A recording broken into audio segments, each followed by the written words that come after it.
Le but de cette vidéo est de comprendre les réflexions et les rotations dans le plan. On se rappelle que les réflexions et les rotations sont des transformations linéaires et donc on peut les écrire de la forme une matrice fois un vecteur. Ce qu'on voudrait, c'est trouver la matrice A qui permet de faire une rotation ou une réflexion dans le but de transformer l'image ci-contre. Commençons par une réflexion. Donc, une réflexion par rapport à une droite de direction U. On prend un vecteur U, ce vecteur engendre une droite et on voudrait trouver la réflexion de l'objet par rapport à cette droite. Pour clarifier les choses, mettons des axes et regardons le fait qu'une réflexion par rapport à une droite de direction U va être telle que A fois U va être égal à U. Donc le vecteur U est inchangé. Pour fixer les idées, prenons le vecteur 2, 1. Donc ici, A fois 2, 1 va rester égal à 2, 1. Maintenant, on a besoin d'une deuxième contrainte pour avoir une réflexion. Pour la décrire, on va avoir besoin d'un vecteur perpendiculaire au premier vecteur U. Appelons-le U orthogonal. Qu'est-ce qui arrive à ce vecteur lors de la réflexion? Il devient moins U orthogonal. Donc la deuxième contrainte, c'est A fois U orthogonal égale à moins U orthogonal. Encore une fois, fixons les idées. Prenons un vecteur, disons moins 1, 2, qui est perpendiculaire au premier. Remarquez que plusieurs vecteurs sont orthogonaux au vecteur U. Le vecteur qu'on a pris ici, moins 1, 2, c'est un des plus simples, mais il y en existe d'autres. Donc, on se retrouve avec A fois le vecteur moins 1, 2, qui est égal à moins le vecteur moins 1, 2. En combinant ces deux équations en une seule équation matricielle, on se retrouve avec l'équation suivante. Et en multipliant à droite par l'inverse approprié de la matrice 2, 1, moins 1, 2, on se retrouve avec la matrice A, qui est égale à 1 cinquième, fois la matrice 3, 4, 4, moins 3. Donc maintenant, on est prêt à transformer notre image. Donc on va faire une réflexion par rapport à la droite de direction 2, 1.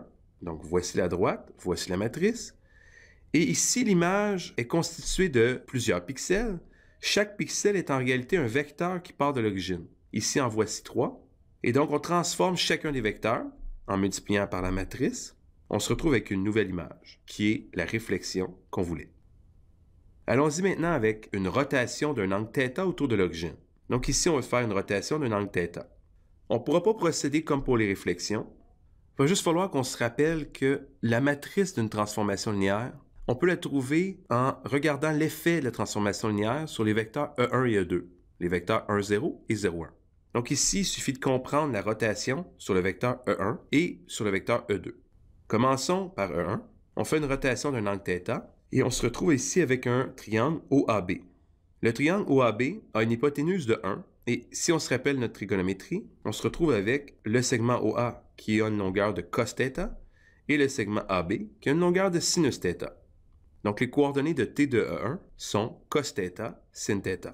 On a donc la première colonne de la matrice A. On peut procéder de la même façon pour la deuxième colonne. On a donc ici E2. On lui fait une rotation d'un angle θ. Maintenant, on a un nouveau triangle OA'B' qui est congru au premier triangle OAB. Puisqu'il est congru, on a donc les mêmes longueurs. Donc ici cos θ, sinus θ. Mais, attention, ce qui nous intéresse, c'est les coordonnées du vecteur T de E2. Sa coordonnée en x ne sera pas sinus θ parce qu'on est du côté négatif des x. Donc ici, en réalité, c'est moins sinus θ. Pour ce qui est de la coordonnée en y, c'est cos θ. Donc, on se retrouve avec les coordonnées moins sinus θ, cos θ. Donc, ce qu'on a devant nous, c'est une matrice qu'on appelle une matrice de rotation dans le plan, qui est toujours donnée par cos θ, moins sinus θ, cos θ. Il reste donc simplement à trouver l'angle θ pour faire la transformation. Donc, allons-y avec une rotation de π sur 6 autour de l'origine. Donc, on a la matrice, on remplace l'angle par π sur 6. Et ici, π sur 6 est un angle remarquable, donc on est capable de calculer les valeurs. Et on se retrouve avec la matrice suivante.